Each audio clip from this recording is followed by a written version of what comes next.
there, and welcome to the Springboard Hangout with Comfort Ocran. The Hangout is an initiative of the Springboard Roadshow Foundation in partnership with our partners in the Ghana Grows Program. And as you know, the Ghana Grows Program is initiated by the Mensah Foundation in partnership with the Springboard Roadshow Foundation and other partners. And guess what? We do have an amazing young man who is very, very dexterous. He is someone who technically is both in his field as in the hospitality industry, as a financial specialist in the hospitality industry. But he's decided that apart from being an intrapreneur, he wants to be an entrepreneur as well.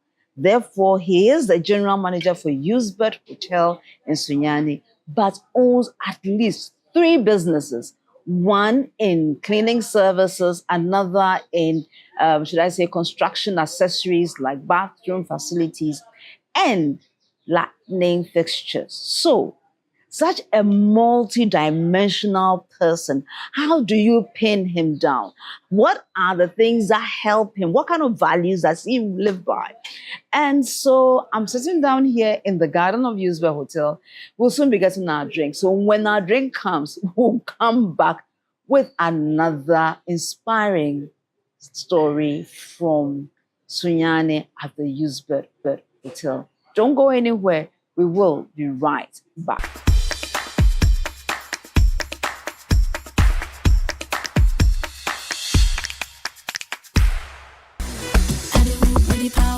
Learn something new every week and be inspired by innovations, impact, and success stories of individuals making strides in the agricultural, agribusiness, technical, and vocational skill sectors on Ghana Grows Ejuma with Araba Kumsin and Yabitha. Join us this and every Thursday on Facebook at 7 p.m. at Ghana Grows, also at Comfort Ocran A and at Albert N.E. Ocran. On Fridays at 4 p.m. on Joy 99.7 FM and on Sundays at 5:45 p.m.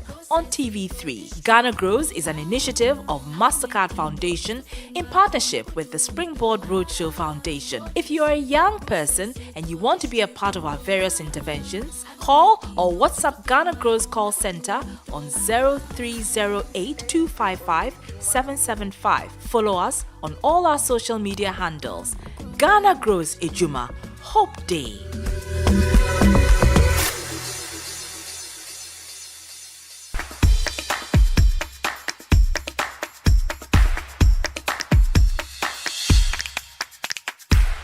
Welcome to the Springboard Hangout with Comfort Ocran. And I can tell you that today's conversation is going to be really, a little bit of thinking deep, because we are privileged to have the general manager of Eusbett Hotel in Sunyani. He is the one and only Mr. Robert Mensah. He has been the general manager for how many years now, Robert? 21. 21 years. Charlie, what do you need to survive that? And he is what we call the composite intrapreneur. As if that is not enough, he's also an entrepreneur. Where do the two meet? Where do they separate? What kind of values, kind of undergird his journey and his rise? So let's come quickly, because we have to learn so much from him. Delve deep into him and, collect everything out of it. So, Robert, welcome to the Springboard Hangouts. Thank you very much, Comfort. I've known you for, let's say, more than half of that. Yes. 21 whilst you've been here in Eusbett. Yes. And for those of us who want to learn a little bit about, thank you so much, darling. A little bit about your beginnings. This looks really delicious. What was your upbringing like? What are those things that were birthed in you or were investing in you when you were growing up? Who is Robert? Oh, Robert is simply Robert. Okay, so growing up, especially, let me pick it from the secondary school level, right, and those things. And I happened to get myself more into Christian fellowship activities, SU, when I got to the university, I was with cafes, and that shaped me, shaped my focus, and especially in cafes at the university when we used to have what we call the National Leadership Training Seminars, and then the most important one is this finalist seminar. And it was during those times that I decided to form my values that I want to live my life with. So from the university, and whilst at the university, actually I was having my internships at Eusbett Hotel here. Okay. Yes. So just when we were just about leaving, at that time, those days we used to have the multinationals coming to the campuses. So Unilever and then PwC had come to campus, and then we had started the process. I was part of those they selected. But along the way, the call came that I have to step in at Eusbett and come and take up the mantle. So I had to drop those two and then took up the mantle at Eusbett Hotel. At that time, I must say that the hotel was not as big as this. It would have been overwhelming for me. I tell you. But then it was 18-bedroom hotel. 18-bedroom hotel, So right. I took over when it was 18-bedroom. Now we have developed to 250 rooms hotel. Yes. So that is the trajectory. Professionally, I'm a member of several professional bodies. I'm a chartered marketer. I am a chartered management consultant. Last year, by the grace of God, I was named as the Marketing Practitioner of the Year by the CIMG. Wow. Yeah, so recently, I went to hand over to the new person who was given that recognition. So that has been me. And then other values, things have shaped my life along the way. You know, you said values, but you never mentioned which ones are the principal, the core ones that you live by. What are those two core, and how do they help you? One has been integrity. Integrity. It will always come on top as my number one. You may not have anything, but then if you have integrity, you have such a wealth of capital that you may not have an idea about. Walking the talk. Your yes is your yes, your no is your no. Somebody has said that if the devil even said that he will do this and he does it, he has integrity. That is an interesting way of looking at it. Yes, so walking the talk, being known for this, and the path is right. You know, integrity has come from the word integer, wholeness. Yeah. So there's no division in you. What you see is what you get. So that has helped me in shaping my life in several ways, in several experiences in life, and even with my stay at Eusbett. Integrity has been pivotal. So, Robert, when you started, you said you were an 18-bed facility. You've grown to a 250-bed facility now. And in that trajectory, you had a very significant part to play for on it. Additionally, is that all that you are managing for Eusbett presently, or there are other businesses that have come up as a result of working as Eusbett? Yes, so over time... Oh, by the way, thank you very much for my strawberry. I really am going to enjoy it. And I know some people are envying me right now, but hey, come to Eusbett Hotel as well and you'll be treated. Yes, please. And this is homemade. This is homemade. This is one of our This is one of your new businesses. Okay. Yes. So we have a production unit. We started with water, and then we're producing our own water. So because of how big the size of the business is, we use a lot of water. So I remember those days we used to have one of the water companies, a truckload will move all the way from Accra to Sunyani. And then at a point we decided that why not venture into water production? So we decided to go in. Initially, we were buying the bottles. Then we went into the side of blowing our own bottles. So we buy the preforms and then blow them here, and then we bottle them here, all within the hotel. And the good thing is that we are off the national water system. So we have our own water systems. We have deep wells, boreholes, and then we treat them through reverse osmosis systems, and then we use in the hotel. Then we decided recently, somewhere beginning of this year, that why don't we go into juice, yogurt production. So now we have yogurt. So this is So there's both a commercial product and one that we use in the hotel. Yes, currently we are using only in the hotel, but we have the FDA accreditation to sell outside. Very soon we'll be moving outside. What other business And do you then have? we also, within the production, we also have a juice processing plant. And then we have a fuel business. We call that one Eusbett Girl, which is just a few meters from the away, hotel. yeah. Yes, so that one, I remember when we started operations, within the first 2 years of operation, it was named the overall best fuel station in Ghana by Goy. Wow. Yes, the overall best. And this is all under your management? Yes, all under the Eusbett brand. Mm-hmm. But do you have an eye on that? Yes, there's an eye. You have your eye on it. Yes. So you're not somebody who is not busy. In Eusbett alone, you are busy. Yes. Okay. But you have other things. Yes. We're going for a quick break. Why? You see somebody who is diligent in all his ways, he will stand before kings and not mere men. That's a summary of part 1.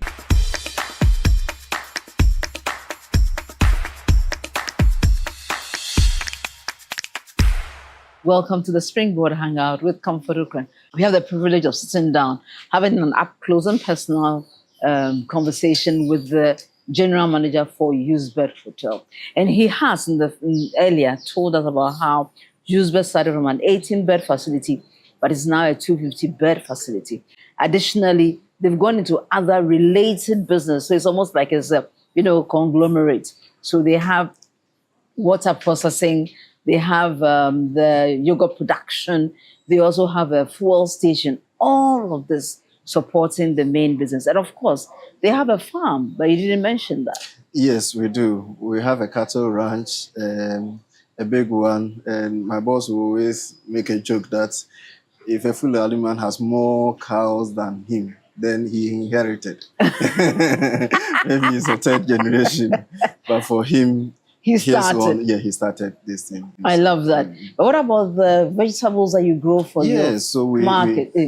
For your kitchen? Yes, so we grow our own vegetables, so tomatoes, lettuce, cabbage, onions, and the rest, we do them here. And then another part of our business is into automobiles, where we have a partnership with Toyota Ghana. They have what we call the Toyota Ghana authorized service centers. And we happen to be one of them. We are about 5 across the country. We're the last to join. And over the past 5 years, we have been the top performer. But Robert, I think one of the things that excites me whenever I talk to you is the fact that you've seen entrepreneurship close up. You have been an intrapreneur, where you say, I own this business. Therefore, you work at it as if it is yours. But you didn't stop there. You decided that, you know what, I want to start and create my own business. So tell us about your business ventures. Well, so we started very, very small. Our first business was cleaning for one of the banks. I saw an opportunity. I decided that I want to get into this area. So develop a plan for it, and then saw an opportunity in a bank, and then I went to inform them that I'm interested. Before then, I had talked to a friend who was already into the business that, look, I'm looking for some outlets. If I'm able to get those businesses, for now, I don't have the materials, I don't have the equipment and those things. I'll rely on yours. So what I did with the first one was that I got in touch with the bank. They asked me for a proposal. I went there with that colleague and then went to check out the place and then asked him, how much will you take per month when you do this? I remember that I'm in charge, was it 420 Ghana cedis? And then I topped up to make 520. So we told the bank that it will be 520. At the end of the month, they pay me my 420. 520, and then I paid them 420, and the relationship was cool. I mean, everybody enjoyed it. So at a point when he decided he wanted to move away from the cleaning business and focus on other things, and then because we had a very good rapport, he even left his stuff for me. So the cleaners became my cleaners. And currently, my senior supervisor is one cleaner who was a janitor at that time. Wow. Currently, he's a senior supervisor. So that is how the cleaning business started.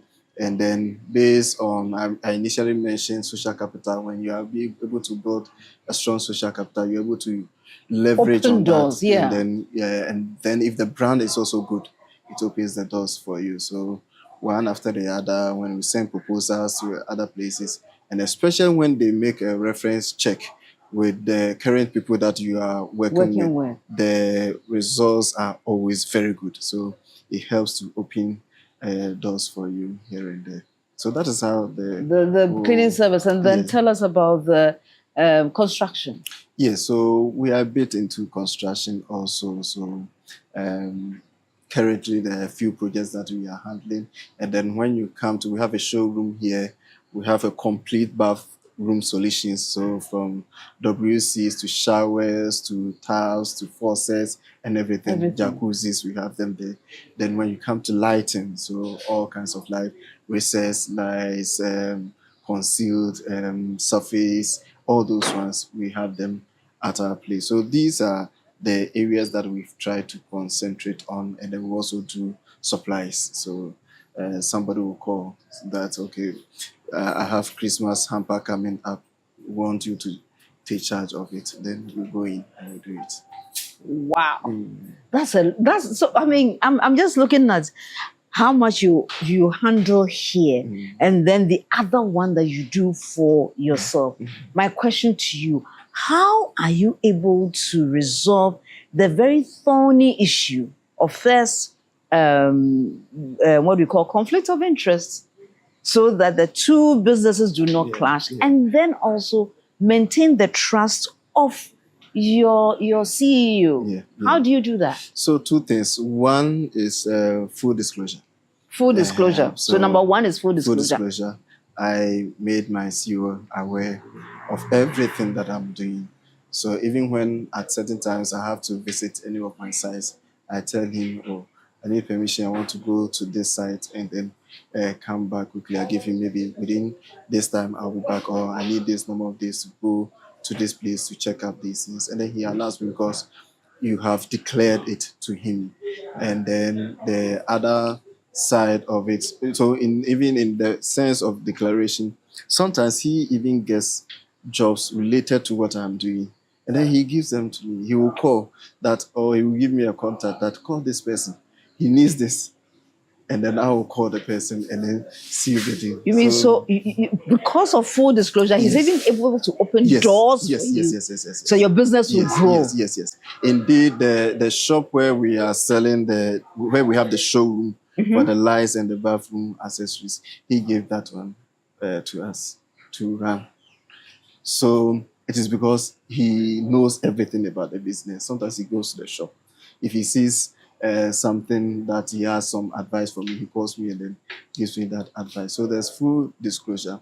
And then the second thing is that not to do anything that competes with what I'm originally employed for. So no business of mine competes with Eusbett Hotel. And that is what I try to do. So I will not go and sell food to somebody.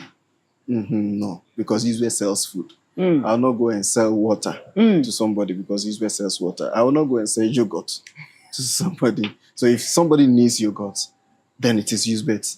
So you then point the person to yogurt. To Eusbett. Exactly. So, but then if somebody needs water process, even when somebody calls my boss, he will tell, oh, Robert can link you up. Robert can get you the water process. And then he will link me up. And then I get you. So two things, the full disclosure, and then not to do anything non-competitive. Non-competitive. Yes, because that's one of the things that unfortunately happens in GH, where somebody may even come and learn on the job, and then the person wants to open his or her own business. Number one, will not tell the boss that he or she is opening a business.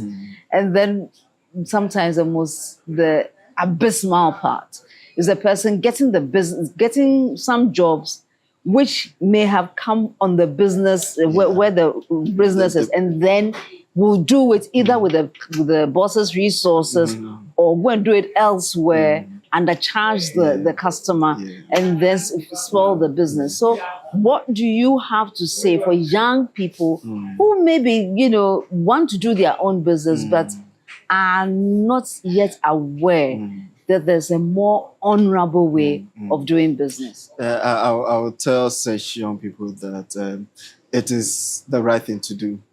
It is always good to have the blessing of your CEO or whoever that you are working with in any venture. And I will say that even when you want to leave, it is always good to have their blessing, no matter what the issue is. So when you want to do something, have a conversation.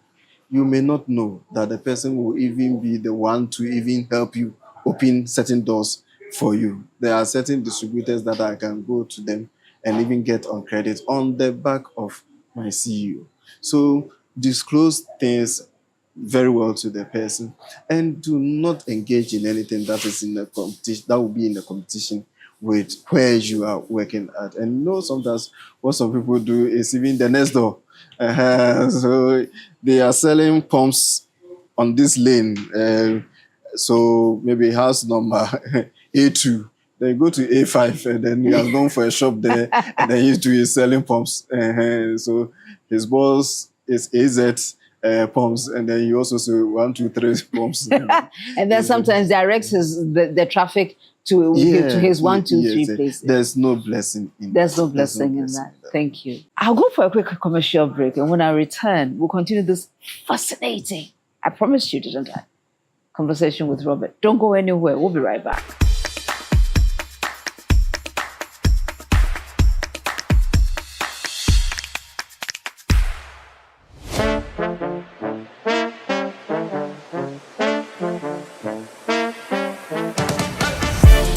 Well, welcome back to the Springboard Hangout with Comfort Ocran. The Springboard Hangout, as you know, it's a fundicative program, and it is an initiative of the Springboard Roadshow Foundation in partnership with the Ghana Grows program. Ghana Grows has been, initiated by the Mensah Foundation in partnership with the Springboard Roadshow Foundation and other partners. So, Robert, if you have done this for so long, let me find out, where do you see your personal business going? I see it as traveling far, making lots of impacts in people's lives, not just for maybe the owners, but for the employees and even people who are not. I always say that if God grants you something in your hands, it's not just for you, it's just for all of us. I used to have a pastor who, when we close from church, he would say that if you didn't come with a car, just go there. Any car that is there, just stand by it. When the owner comes, just say, can we go?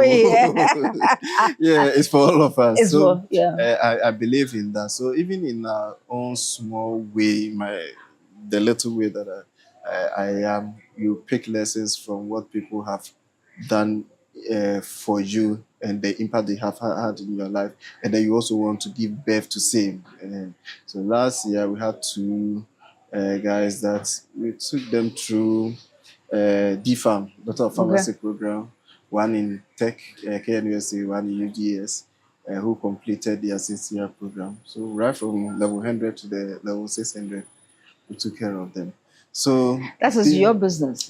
Yes. You gave scholarship to 2 people, and they are now they have a doctorate. Yeah, doctorate in pharmacy. So you should make impact. It's not just for you. So I look forward to making more of such impacts. I love that. Robert, because you opened a little window for me, so I just want to explore this. So in Eusbett, approximately how many people are employed by the various, companies that you run here? Yeah, so as at last month, we're 202.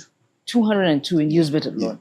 And what about your organizations? Currently, we have 68. 68. So technically, you're managing, give and take, about almost 300 people. Wow. Yes. Wow. Yes. Robert, this is amazing. So if you have the opportunity, and in fact, it's not if, today you have the opportunity to talk to some young person watching us today, or even old person who may be in business, what kind of 3 pieces of advice would you like to share with our listeners and watchers today? One, I would say that seek for mentors. Those mentors could come from various forms. Could be your boss, could be your CEO, the one that you are working with right now. It could be that you are working for somebody. Build that intrapreneurship attitude in you. Own the business. Own the business. Own it. You may not have ownership here, could be 0% in terms of shareholding. You have no part in the shareholding. But then you run the business as if it is yours. You run the business, you sleep with the business. Anything about the business, you are 100% for it. And you will cover the business at any point in time. So it can be such closeness. It could also be somebody who may be a bit far off, but then you have that closeness to. For instance, I have that closeness to yours truly and the Reverend Albert, and the relationship has lasted for a long time, and that relationship has kept on and keeps on growing. And I would say that entrepreneurship is a good journey. It's fulfilling, not just with the money, but the fact that you are able to provide a need, provide a solution, and then people are smiling just because you excelled in the service that you provided for people. So it's a good way to handle your life, and I will recommend it highly for any young person that, yes, you can be working for somebody, but then you can also build something around you. But remember the 2 things. Declare it to your CEO, and then also ensure that you do not do something that runs into competition with your organization that you are working for. Thank you very much, Robert, for making time to be with us, to share these gold nuggets, literal gold nuggets here tonight. And this is what Joseph in the Bible was able to do. When he started in Potiphar's house, Bible says that Potiphar did not know what he had at his table, and he was able to do it well. So much so that when he went to the prison guard also left the prisoners into his guard, because he knew without a doubt that Joseph would do a fantastic job. And then he got the promotion to now work with the Pharaoh himself. Can we say that about you, as you're watching us today, that you have that kind of diligence, that kind of integrity, that kind of trustworthiness, that kind of humility that would help you stay the course? Today I'm leaving here with those thoughts in my mind. And I want you also kindly share with us which part of today's program touched you the most, and what would you do subsequently as a result. Therefore, until we come your way next time with another inspiring story about our roadshow across the nation or anywhere else, know that you are blessed. You are loved. You are the most important person in the whole wide world. We love you. Bye.